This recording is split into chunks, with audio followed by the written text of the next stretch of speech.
Hey guys, cheers, welcome back. Thanks for joining Homebrew Wednesday. And I got myself a beautiful homebrew here in a glass that was sent to me by an old friend on YouTube, Mark Scatero TV. But the beer is mine. The beer wasn't sent. This is my own homebrew. And you saw it fermenting last week in last week's video, Homebrew Wednesday video, and it was fermenting away, and now here it is. And it's fairly clear. It's, you know what? It's perfectly clear. Even though it's not, I like it. I like beer when it's like that because it's got balls. You know, it's not so clear you can swim in it. It's got something's in there that's giving it the flavor, and that's what I like. Look at that nice head retention there. Let's talk about it.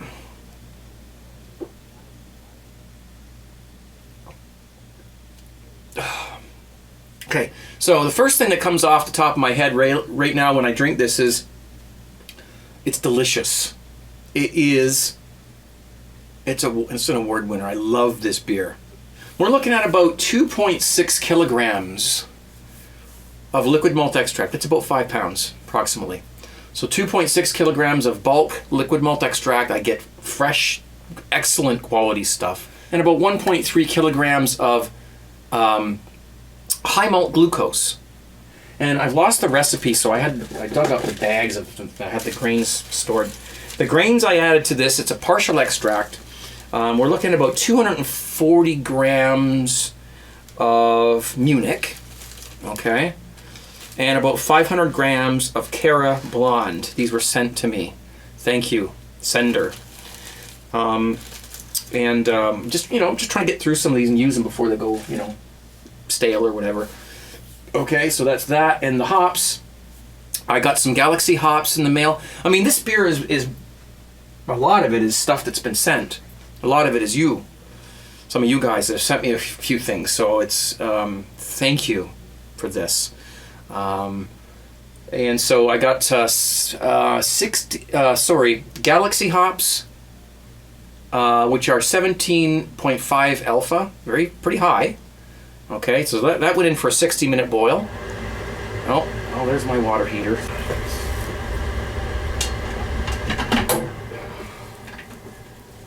Galaxy hops, 17.5% alpha, so it's pretty high.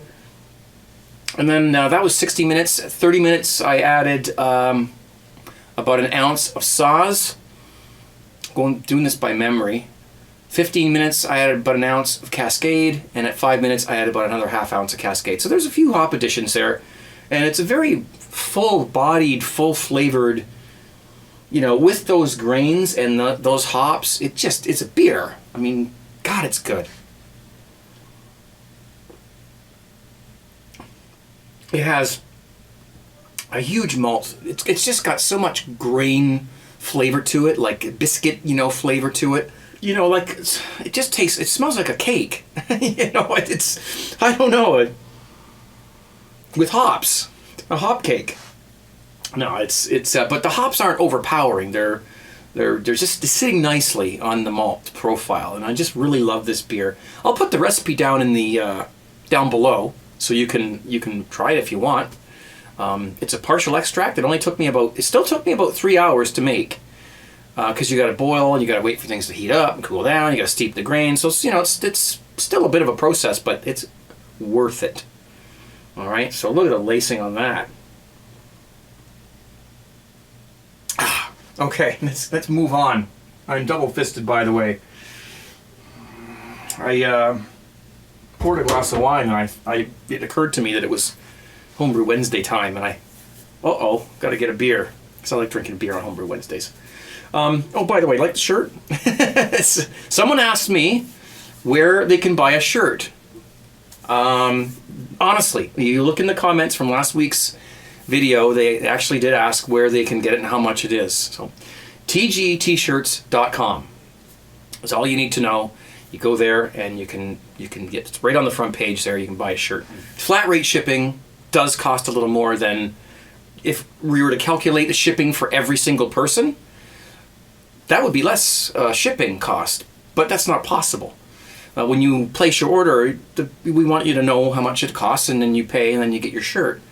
And people have already started getting their shirts. Hey Craig, how's it going? I just thought I'd do a very quick video just to say thank you very much for all you've done through YouTube with the home brewing. So as a way of saying thank you, I wanted to support you and get some of your t-shirts. So also ordered one of the white t-shirts as well, so I'll definitely be wearing that. Okay, cheers Craig, thanks. So we've got some viewer questions today. We've also got, I'll just show you what I'm going to be brewing, and I'm going to touch a little bit on what we talked about last week, which was the what you think has changed in home brewing in the community in the last 5 years. Okay, so let's start with, I'll grab the camera, and I'm busy these days, and I haven't got a lot of time.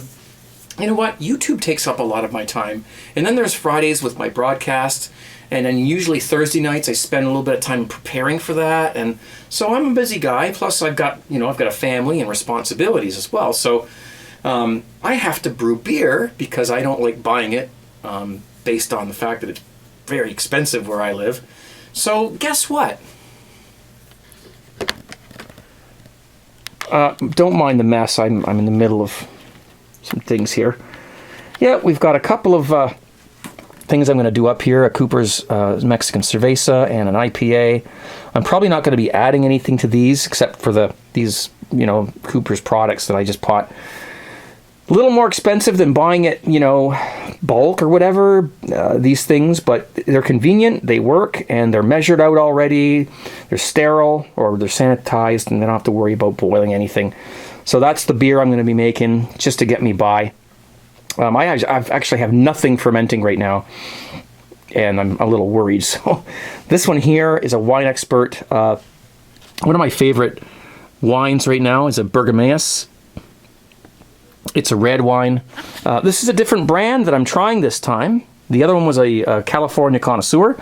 So we're going to try the wine expert one and see how it works. Excellent wines can be made. Oh, by the way, there's some of the right there. I just put the glass there and tap it right. I don't bottle my wine anymore. It's easier just to do it that way. And of course, being red wine, you don't want it refrigerated. You want it room temperature. So there you go. Oh, a couple changes over there in the studio. Moved some things around. You might notice that. We'll get to that on Friday on my broadcast. So that's what I've got brewing. And again, there's really nothing too exciting about that. I don't really know. I may film one of them just as a because somebody suggested me do a back to basics. I don't know what they meant by that, but I think it's going back and just doing a kit kilo or quote unquote kit kilo style brew, and so that I can link to it, because the very first 4-part brewing series that I did on YouTube, which most of you may have seen, it's not necessarily the way I do it now. There's nothing wrong with that, but there's changes that I've made because I was a rookie. I mean, I was brewing kits for many years, and there was no information. There was no internet most of the time, most of the way up. I started brewing when I was like 20 years old, and that was 27 years ago now. So there was no internet. I didn't read any books. I just mixed it and drank it, and that was that, But I think there's a decent way to make these kits if you're going to do the kits, and I think I probably will do a video on it. I've done other videos on that, but what the heck? I need another easy home brewing video. I need to put one out so we can keep everyone happy. I have some questions. Let's get some motion lotion going here first. Stepped on a bloody nail there, or some sharp thing. Just beautiful. Anyway, cheers.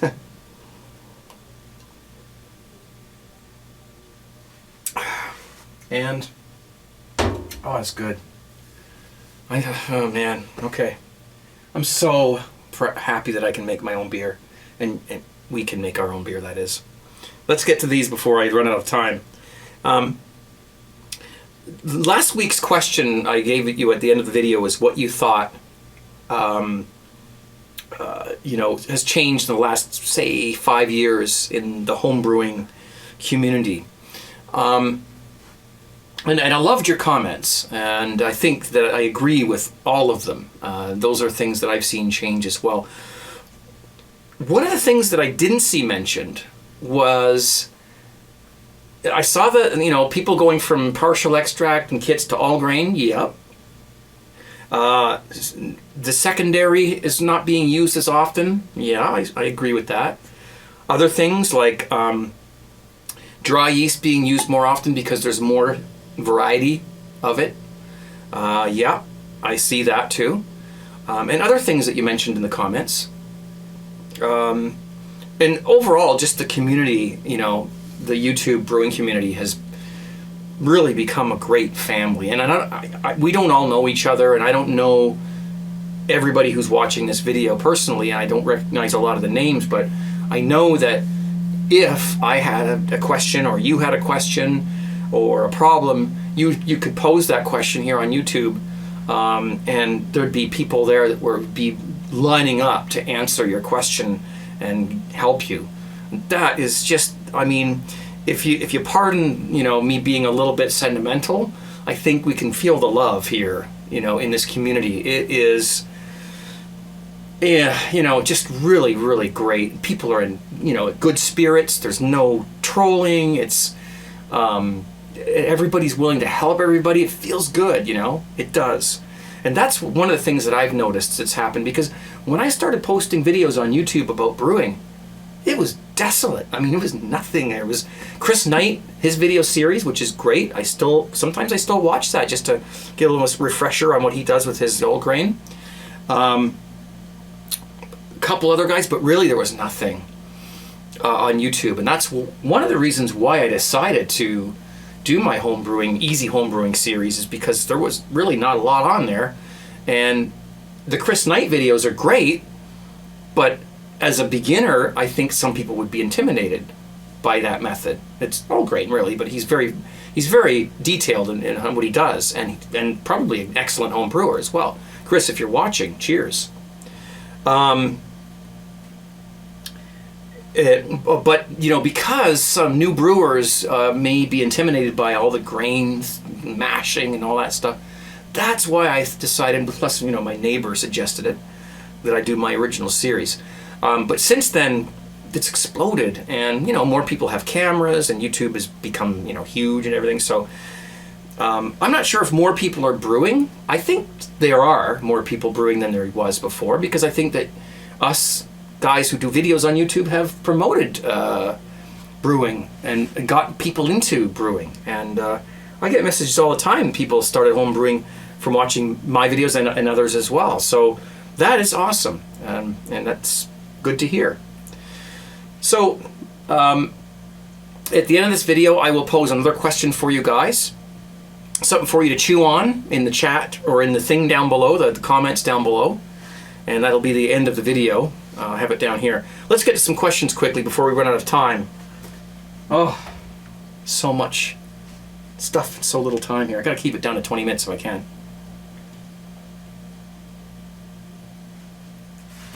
Oh, God. I love that beer. Okay, let me see. Actually, I don't think I need those glasses here. Somebody was asking me, when he tastes his beer after a few days, he basically says that early in the stage of the beer, when it's been bottled, he loves the flavor of it. But then later on, after it ages for a few weeks, it loses its flavor. He likes the sweetness in the beer that seems to disappear after a while. He wants to know if he should kill the yeast and keg so that it doesn't ferment down any further. One of the responses in the comments, and I agree with it, was use a different yeast. Use an English style yeast. It won't ferment down as far. It'll leave some sugars behind, and you'll end up with a bit of a sweeter beer. Someone wants to know how long a beer can be kept after it's bottled, unchilled. That's a hard question, because that depends on basically your sanitation, how much hops is in the beer, because hops does help preserve. There's a lot of answers to that. Anywhere from 6 months to 2 years, it would be my off the top of my head question. Anywhere from 6 months to 2 years, and I would just keep sampling it and making sure that it's not going. It starts to go rants, or it starts to taste funny. Get it in the fridge or drink it or something. Someone wants me to do hops reviews. I don't have access to a lot of different hops, and I'm not a hop guru, I guess, if you will. There's other people probably who would know a lot more about hops than I would. Talk to Palmer. He did a whole podcast with the Beersmith guy on hops. If you can, I'll try to put a link to that down in the comments, the section down there. You can watch that. It's about an hour long, and it's quite informative. Would a 5-gallon water cooler work for brewing, leaving a lid loose? I think he means not a water cooler, but like the big water bottles that you get your water in. You can ferment in that. People do it. The only question I would have about that is, it's plastic. Now, I have nothing against plastic when it comes to like the better bottle plastic carboys, or the fermenters we use are plastic. But these things, as far as I know, are made for brewing and for alcohol. Alcohol does do things to materials like plastic. It can break it down a little bit. So with these water bottles being made of plastic, that's even been controversial. You've seen it on the news and you've seen it on the internet, that these plastic containers that they're using for the bottled water have carcinogens, and people worry about that getting into the water and causing things down the line, like cancer and stuff like that. Now, I'm not a conspiracy theorist, so I don't know if that's true, but I would definitely look into that. As soon as you introduce alcohol into the picture, well, then you're really it's a different story, because if they're not made for that. And let me tell you a short story here. These wine kits the one I showed you here, the Wine Expert, the juice that comes with these kits is in a bag. It's like this. Okay, this has got a little bit in it. Okay, I gotta clean that. I'm unorganized right now. I'm flustered. I gotta get some things done. But so they come in a plastic bladder like that, and that's fine. It's just juice. And you make your wine and everything's good. Now what I did was I took that plastic bag, and when the wine was finished, I put the wine back into that with one of those little taps that I showed you that you can dispense, And after about 2 days, the wine tasted like plastic.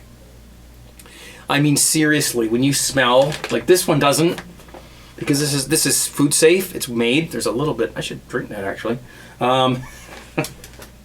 That one's made for wine, so it doesn't do it. But the ones that the juice comes in, you can't put the wine back into there once it's got alcohol in it, because it just tastes awful. It tastes like you're drinking plastic or wax or something. So there are certain plastics that aren't made for alcohol, and I would be a little cautious about that. Okay? Some people do it, and maybe they've got something to say down in the comments about that. It's a good question. Which is the best way to properly age your beer in kegs? Okay, I know what he was saying, because he explained that he bottled his beer, some of it, and he kegged some of it, and he noticed the bottled beer tasted better than the kegged beer. Not my experience, by the way. That's not what I've experienced. I usually find the keg beer tastes better, because the corn sugar that you add to the bottles can either have bacteria on it if you're doing bottle priming instead of batch priming, or just the flavor that the dextrose adds to the beer can get a little funny odor to it, or taste to it. With kegging, you're not adding any sugar to it. You are basically chilling the beer which slows, if not stops, the fermentation if there's any left, which hopefully there isn't. Then you carbonate it. So what I would, if you're kegging beer, just basically what you do is, if you're sure your beer is fermented out fully and you put it in the keg, if you want to store it, you don't necessarily want to carbonate it right away. You just want to store it. Put 10 pounds of CO2. Okay, set your regulator to 10. Put it on your keg. Purge. Okay, so let air out of the keg 4 or 5 different, times to get the oxygen out of there and replace the oxygen with CO2. That might be what's happening, is you're not replacing that headspace that's at the top where the beer sits in, between that and the top of the keg. If you're not purging that and getting that oxygen out of there, that could be going into your beer and oxidizing your beer, and that can ruin the beer. So get that out of there by purging it with 10 pounds of CO2. Once you've done that, you can let that sit for, months and months at room temperature, and it should be fine as long as your sanitation procedures are intact. Proper sanitation is always key, as you know. And really, when it comes to sanitation, you need to bring your OCD into the picture and do it right. Make sure you're thorough with it. It's important. Don't get divorced over it or anything, but make sure it's done well, and then you've got that one less thing to worry about. Cheers. Okay, so that's the questions I have, and let's go on to the last part here, which is a question I have for you guys. Somebody mentioned in one of the comments in one of my, I think it was last week's or the week before, can't remember, with yeast, when they're using dry yeast, what they do, and this is probably fine, but I need to put this out there and get this cleared out. They rehydrate the yeast, okay, which is a simple procedure. You just, warm water, you put the yeast in, let it get rehydrated. But they also add sugar to it. And I've heard of people doing this. The sugar, the yeast starts to chomp on the sugar, and it gets going. Here's the problem with that. Or what I think might be a problem. And you guys, this is my question. Wouldn't that, if the yeast starts its life, or when it comes back alive and starts to eat, and it's eating simple sugars like dextrose, wouldn't it then be a little lazy when you put it into the wort, and when it's got to sort of swim around and go, oh, this isn't what we are used to. This is now a little more complicated, and I don't know if we can do this, And wouldn't it? Some of them suffer some stress. Okay, going from just plain dextrose, and then all of a sudden, and they've liked that, they're starting to multiply, and they're like, oh, this is easy, I like this. And they go over to the wort, and they're like, oh, no, I give up. So that's my question to you. Do you think it's a good idea to rehydrate your yeast with a little dextrose in there just to get them going?